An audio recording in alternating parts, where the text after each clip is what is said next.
What is going on, beautiful people? Welcome to another episode of the Narcissist Code. I'm your favorite self-aware narcissist, Mr. Lee Hammock, better known as Mental Healness across all social media platforms. If this is your first time seeing my face or hearing my voice, I'm a diagnosed narcissist that I use my platform to raise awareness for NPD, get more people into therapy, and also validate the victims and survivors of this disorder. So today's episode is going to be about how a narcissist heals, quote unquote, heals inside of another relationship versus a non-narcissistic person healing outside of relationships. So, as a lot of you might know, if you're new to narcissistic awareness, narcissistic abuse, and things like that, narcissistic people, even including myself, they diagnosed narcissists, don't like to be alone. Alone, like when I say alone, like most narcissistic people are codependents and need other people in their lives to fulfill different needs and wants and things like that, to get different supplies. You know what I mean? So narcissistic people heal, like, instead of like when a narcissist like goes through a breakup, like when we go through breakups and things like that, when we get divorced or separated or something along those lines, like we or the narcissistic person in your life, the toxic person in your life, is already preparing the next person to be in a relationship with. That's why narcissistic people move on so quickly. That's why it seems like, well, when we broke up 2 weeks later, they were already in another relationship. They were already happy and moved on. Like, what was it about me? What didn't I do right? What could I do? Why didn't they give this time, effort, and energy to me? What did I do wrong? Like, am I not enough? Was this other person good enough? And the answer to that question is going to be simply, you didn't do, like, because y'all, okay, nobody's perfect inside a relationship. This is not me trying to victim blame, but nobody's perfect inside a relationship. I know some of y'all are like, I was perfect. Nobody's perfect in a relationship. Everybody's going to make mistakes. Some mistakes are way bigger than others, and some people abuse and other people don't abuse. So let's just leave it like that. So it has a lot less to do with you. When a narcissist moves on quickly, it has a lot less to do with you than it does with that person. With that person, I was talking to a young lady this morning, and it's a very, very similar situation. Like, she said she met a guy on Tinder. They were just talking for 2 weeks. They didn't meet up, and then like 2 weeks later, he was just saying, my divorce is finalized. Let's whenever we can get up. And she was like, wait, you didn't tell me you were married. You see, he had talked to her for 2 weeks, building up the time, and then when his divorce got finalized, he immediately tried to move on to her. You see how that works right there? He love bombed her. Y'all know how it happens. Other people are like, why? That would have been a red flag. Man, I ought to stop talking to him right there. A lot of people would have stopped talking to him, and a lot of people wouldn't have. Everybody's just different. Y'all know how narcissistic people are. They love bomb you. They say what you want to hear. They say what you need to hear, and things like that. So yeah, this is not me judging her. I had a very, very pleasant conversation with her this morning at 6 a.m. But yeah, so you see how he moved on, and like he moved on immediately to somebody else. So 2 weeks later, he's in a relationship after his divorce, and I think they were still living together and everything. So after the divorce finalized, he moved out and all this other good stuff. So you see how that situation, he already moved on.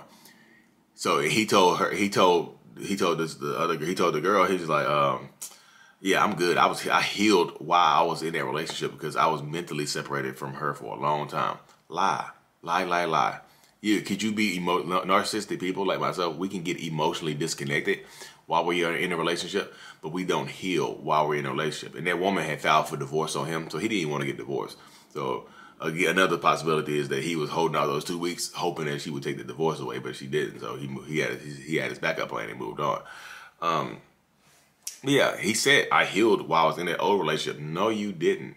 Narcissistic people, like narcissists, we take our emotional baggage, our trauma from whenever. We take it and we put it in like a book bag, and we take that book bag of trauma and emotional unavailability from relationship to relationship to relationship when we are piling it on. So every relationship is typically going to get worse because there's more trauma. Everybody thinks relationships are going to get better. Like, oh, she's giving the next guy everything that she told me she's going to give me, and I hate it. But she's going to traumatize him even more too.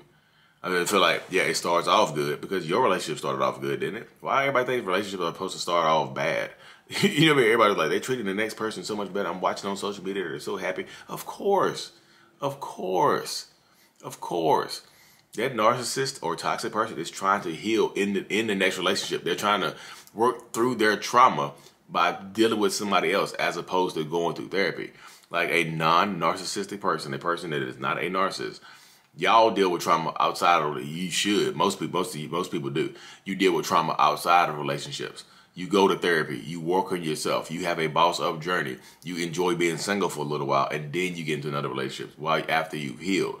Because if you're vulnerable, if you're in a vulnerable state, you'll meet another narcissist, you meet another toxic person, and you'll get taken advantage of, and you'll get, you'll miss the red flags again because you're vulnerable. So take your time to heal outside of a relationship, not inside of a relationship. Don't take that book bag of trauma into another relationship like narcissists do. Like, we have book bags. Like, we literally take the book bag and we try to unpack it in a relationship, but we end up just piling more into it. Like, the book bag is like literally just drag. The straps are broken.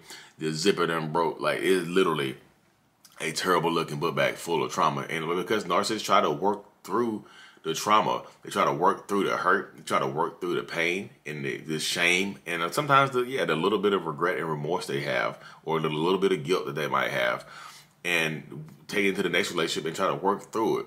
But they also, like, instead of trying to work through it, a lot of times what we do is project onto the other person, blame the last relationship for falling apart on the other person, do so much stuff. Y'all project our insecurities, the things that make us most insecure. We bring that into the next relationship too.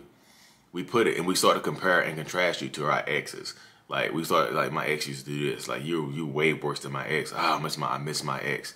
My ex used to do this. My ex used to do that. And if you are dealing with a narcissist, you're going to get conditioned to think that you're not enough. So you start to try to subconsciously, compete with the ex. You know what I mean? You're going to start to subconsciously compete with the ex. You know, I realize I say a lot. I watch some of my videos back. I keep saying the words, you know what I mean? I gotta get that out. I gotta stop saying that term. You know what I mean? Yeah, I gotta stop saying that. I'm gonna work on it though, y'all. See, I'm actively listening. I don't watch my videos back, but when I like play them, when I'm trying to save them or something like that to upload them to a different platform, I'll catch that. I'll catch myself saying that. I'm like, well, I keep saying that. It's just one of my phrases, I guess. But yeah, if you're dealing with a person if you're dealing with a narcissist or a toxic person or just somebody in general that is fresh out of a relationship and they're completely angry at the other person and blaming the other person, that person is bringing trauma to you. That person is bringing hurt and anger and rage to you. Slow down with that person or leave that person alone. That person is not ready. They'll give you the red flags. That all my exes are crazy is a huge red flag, y'all. All my exes just treat me terribly. I'm just oh my God, I'm just a soulful empath that just feels too much and they take advantage of me. Y'all keep listening to stuff like that. Like, slow down. I know you might like this person. I know this person is part of your love, bombing the bejesus out of you, just putting their cheeks on you, or y'all just clapping cheeks back and forth. It's just round of applause, standing ovation type stuff. Standing ovation full of cheek clapping. Slow down though. You have to, because if you don't slow down, you will typically miss the red flags. You just will. I tell this to people all the time. I say this saying all the time. The faster you're moving, the more likely you are to just blow by red flags. So, oh, the red flag right there. Oh, dang, I didn't notice that, because you're moving too fast. Slow it down, reel it in, because if you do not reel it in, I promise you, you're going to miss a lot of things. I promise you, the person that you're dating or falling in love with is going to be taking their trauma out on you. They're going to be projecting their insecurities out on you. They're going to take the anger they have from their old ex and take it out on you, because they can't take it out on them no more unless they are still connected to them through kids and stuff like that. So if they don't have any other connection to their ex, like no kids, no anything, they're going to take it out on you more. Because sometimes if they have kids and stuff like that, they'll divide up the narcissism or the toxicity.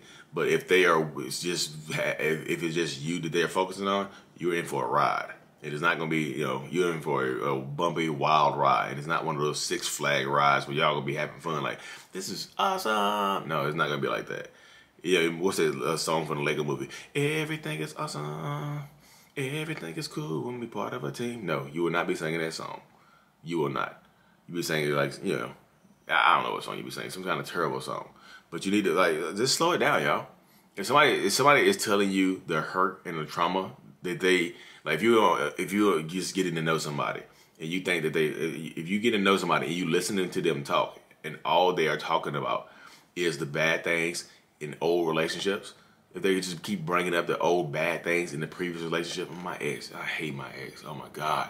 How long y'all together? 4 years. When did y'all break up? Yesterday. Huh? What are you doing here with me? I don't know. I just needed somebody to talk to. You just seemed cool. Your Tinder profile was really, really cool. And I thought we were going to clap some cheeks tonight too. Slow down, y'all. Slow it down. If people are working out their trauma on the first, second date, the first week, the first month, slow down. I'm telling you, they're going to unload that book bag in your front, in your living room floor. And you're going to see all the stuff that they've been through and all the stuff that they've put other people through. But they're going to, of course, they're going to project it and say the other person did it to them. Like my ex did all this stuff to me. She cheated on me. She lied to me. She manipulated me. The whole time, it's them doing it. You just got to listen. I tell people all the time, like, if you listen to a narcissist close enough, they will tell themselves, oh, my light just went out. No, did it die? Did my ring light die? I think it did. No. Sorry, y'all. If y'all watching on my YouTube channel, like my ring light just died. If you're watching, if you're watching on my YouTube channel, my ring light just died. Oh, it lives. Sorry. But yeah. So you have to stand in your truth, y'all. Slow down, because like I said, narcissistic people, we like to bring our trauma and baggage into the next relationship and heal in the next relationship. If you are not a narcissist, if you're like a codependent or an empath, if you do the similar thing, if you do that as well, if you don't work through your trauma before getting into a new relationship, you're going to be vulnerable and you're going to be taken advantage of by a narcissistic person. So work, heal before moving on.